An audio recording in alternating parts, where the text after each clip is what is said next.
Appreciating canonical Filipino writers. Una sa lahat, what are canonical Filipino writers? Canonical Filipino writers are Filipino authors whose work are widely recognized as foundational, influential, and essential in Philippine literature. Their writings are considered classic that have shaped literary traditions and contributed to Filipino culture, identity, and national consciousness. So, nagtataka kayo, ano nga ang canonical Filipino writers? Sila yung mga writers na malaki ang impluensya sa atin at malaki din ang importance nila sa atin. So, nandito naman dito ang pangalan ni Jose Rizal, di ba? Alam niyo naman yung El Filibusterismo, yung Noli Me Tangere, di ba? Yes. At yun po. So, bakit nga natin sila, bakit need natin i-appreciate ang canonical Filipino writers? Una sa lahat, nag-reflect sila sa culture and identity natin bilang Pinoy or Filipino. Yung mga stories nila at mga poems at ang kanilang mga essays show that Filipino traditions, beliefs, and values, reading them helps us understand what it means to be a Filipino, di ba? So, number 2 din, they teach history and social lessons. Kapag nagbabasa tayo ng mga gawa ng mga author, ng mga canonical Filipino authors, di ba may nakuha tayong parang lesson or parang moral lesson sa kanilang mga sinusulat? Diba? Yes. So, many works highlight the country's struggles, such as colonization, injustice, and social inequality. They help readers learn from the past. So, pag nagbabasa tayo, nakakalaman tayo ng mga struggles ng mga Pinoy dati, di ba? Kasi yung past, yun yung mga dinedelt nilang mga struggles. So, relate nila para malaman din natin mga Pinoy, para maging aware tayo na they struggle too. So, number 3, they inspire through creativity. Their ideas, characters, and themes encourage readers to think deeply about morality, society, and personal responsibility. Number 4, they shape Philippine literature. These authors influence generations of writers. Their works set the standards and themes that modern Filipino literature often builds upon. So, kung nakarinig kayo ng Filipino writer, alam po na nasa isip niyo si Jose Rizal, diba? Laki ng gawin siya sa Pilipinas. Yes.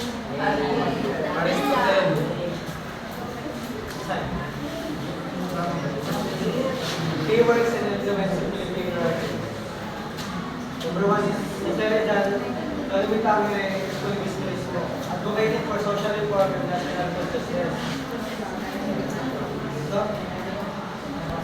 Jose Rizal wrote Noli Me Tangere and Filibusterismo. His novels exposed injustice during the Spanish period. His writing awakened Filipino nationalism and inspired a revolution. And the effect of this work is, without these works, the fight for freedom might have evolved differently. Ibig sabihin nito, kung hindi niya nagawa yung nobela at kwento na ito, iba yung kapayapaan na meron tayo ngayon. Number 2 is Nick Joaquin has a short stories in plays, explored Filipino culture, tradition, and historical identity. Nick Joaquin, known for essay stories and plays, explored Filipino culture, identity, traditions, and how the story shapes who we are. And the effect is, he helped us understand what makes Filipino culture unique. Carlos P. Romulo, literature and journalism, promoted Philippine perspectives internationally. Nick Joaquin, and Carlos P. Romulo, writer, journalist, diplomat, and Nobel Peace Prize nominee, spoke for Filipinos on the world stage. And the effect is he showed that Filipino voices matter internationally. And why we need to appreciate canonical Filipino writers. Number 1 is preservation of Filipino identity and culture. Captures history, traditions, and values. Helps preserve cultural heritage. We need to appreciate these writers because they protect our culture through their stories. They show our history, beliefs, tradition, and daily experiences, helping us understand what makes us Filipino.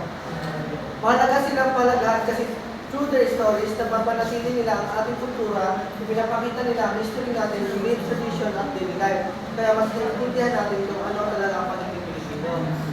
Number 2 is understanding history and society. Exposes social injustice, political struggles, and historical realities. Allows understanding of the past. Their work help us see what life was like in the past, problems, struggles, victories, and changes in the society.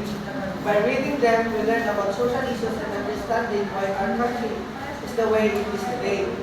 Sa kanilang mga akda, nakikita natin kung paano ang buhay noon, mga problems, struggles, and victories, at changes sa society. Sa pagbasa sa kanila, natuto tayo tungkol sa social issues at naiintindihan kung bakit ganito ang current situation ng bansa natin.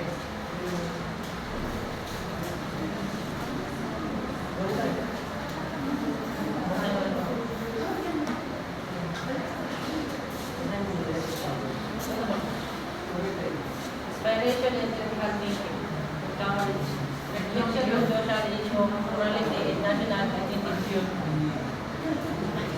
Inspiring. Critical thinking, creativity, and patriotism. Their writing inspires us to think deeply about time and society and our identity. They encourage us to ask questions, reflect on what is right or wrong, and become better, more aware.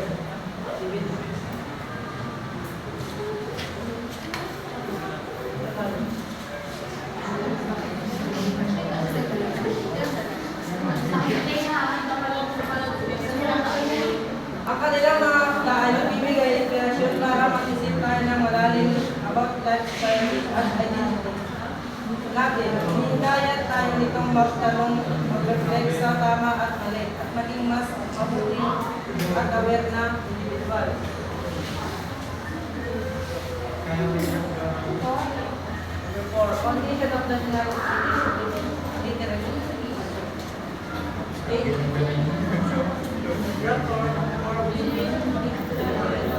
Influence modern auditors and ensure the legacy continues.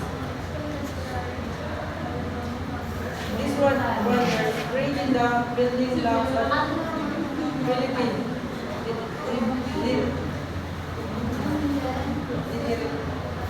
modern Filipino auditors and students learn from their studies and ideas. Their influence continues even today.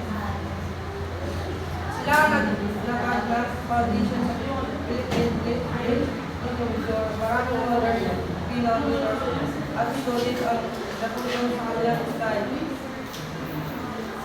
at ideas ng damang guide ang nagtanggi pa rin ang impact nila hanggang ngayon. Important. Christianity, colonial value, strength and national pride. Preserves cultural heritage and promotes awareness of social and historical realities. Their works are not just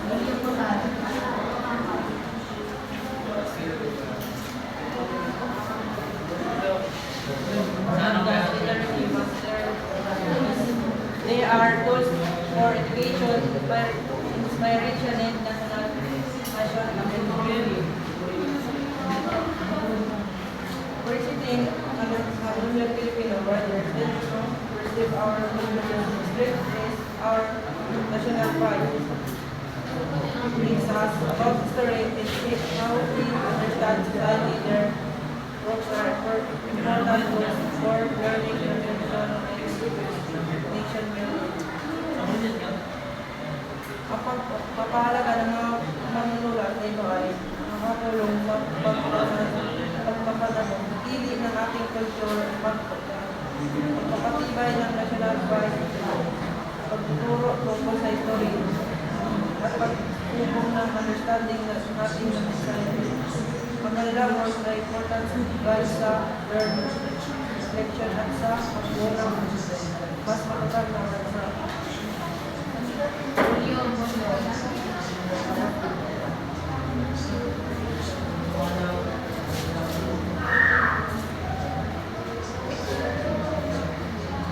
So, next up naman po is yung 21st century literature genre.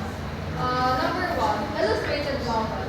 An illustrated novel, it combines traditional text with illustrated images. Sometimes half the story is told only through pictures or even entirely without words. So, ang illustrated na novel po, is parang book siya, pero halos kalahati niya o halos majority niya is puro pictures lang at only yung words. So, parang ikaw ang bahala mag-imagine kung ano nangyayari with the pictures na nandun. Next up naman po is we have digifiction. It's a triple media literature. It combines stories, books, movies, and even videos and websites. Readers must interact with all three formats to get the full narrative. So dito po sa digifiction, ano naman po sa pangalan? Digital. So parang hati-hati po siya into different medias, yun na like books, movies, and di mo panoorin lahat yun para, di mo panoorin and basahan lahat para mag-get mo yung full story. Next naman po is graphic novels. Storytelling through comic book format with panels, illustrations, and dialogue novels. Can be fiction, non-fiction, or a collection of short stories. So, isa pong example ng graphic novels is yung mga comics like Spider-Man, Batman, Manga naman po, manga. Japanese comics or graphic novels, artistic and storytelling style often differ from Western comics subcategories. It has shonen, which is for boys, shoujo for girls, and seinen for adult men, and josei for adult women. So, sa mga anime lovers dyan, alam niyo yung manga, which is, dito nag-originate yung mga anime.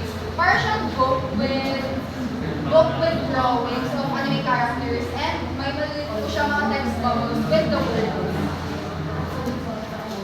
Next naman po is doodle fiction. It's text combined with doodles, sketches, handwritten graphics, and playful illustrations. Drawings and hands or add humor to the story. So, sa YouTube po, parang, nakikita niyo yung bata kayo, nakikita niyo yung mga 1D5, yung mga statement, yung malapit na may kulay-kulay. Yes, ganun siya. So, next naman po is text talk novel. Stories told in blog, email, instant messaging, or social media chat format, almost entirely dialogue-based. So, kung nag-ano kayo, nag-scroll kayo sa TikTok, sure naman po nakita yung mga text talk novels, yung mga, AU, gano'n, Feel Better AU, sila Meet You, Enhypen, 70, yes, nakikita niyo yun. Next naman po is Czech literature. Like humorous novels, often about modern womanhood, dating work, and personal growth, usually features female protagonists. It's fun stories about girls or women like their jobs, love, and life adventures. It talks about life from a girl's or woman's point of view. So parang POV lang po siya na babae, parang lang siya, light-hearted lang. Next up naman po is flash fiction. Extremely short stories, sometimes only a few words or sentences. So, doon naman po sa pangalan yung flash, which is yun na, short story lang po siya. Mabilis lang po siya basahin. Next naman po is science fiction. Stories about futuristic science, technology, space travel, time travel, parallel universes, or aliens explore consequences of scientific advancement. So, sa Marvel din po, kung nagbabasa kayo ng Marvel comics or Marvel movies, sure naman po alam niyo yung futuristic scenes, may mga aliens, may mga science, fiction lang siya. Next naman po is blog. Web-based entries or posts sharing opinions, experiences, or information can be written by one person or multiple contributors. It's a story or an article on the internet. People write what they think or what happens to them. You can read it online and people can comment or share. So, parang siya sa FB, parang magano ka lang. magta-type ka lang or galing ka sa restaurant and gusto mo siya i-post yung experience mo, i-type mo lang siya, which is written form lang. Tapos, yun na, that's called a blog. Share your own experiences or share something in written form. Next naman po is creative nonfiction. It's fact-based stories told with literary techniques like dialogues, description, and narrative structures. True stories told like a fun story or book, it's real but written in a way that's exciting like a story. So, ang creative nonfiction, isa po siyang story na based sa totoong buhay, sa real life, pero ginagawa siya parang creative or mas fun basahin. Yun lang. So, poetry. Digital poems that use hypertext links, words, lines, or sections may be interactive, move or change depending on how the reader navigates them. Poems on the computer. Isa po siyang poem sa computer na yung mga words pwede ko siya gumalaw-galaw pag ninig mo, pwede ko malalang makita. And pwede mo po piliin kung paano siya basahin. And hindi siya parang regular poem lang na nakasulat siya. Interactive po siya.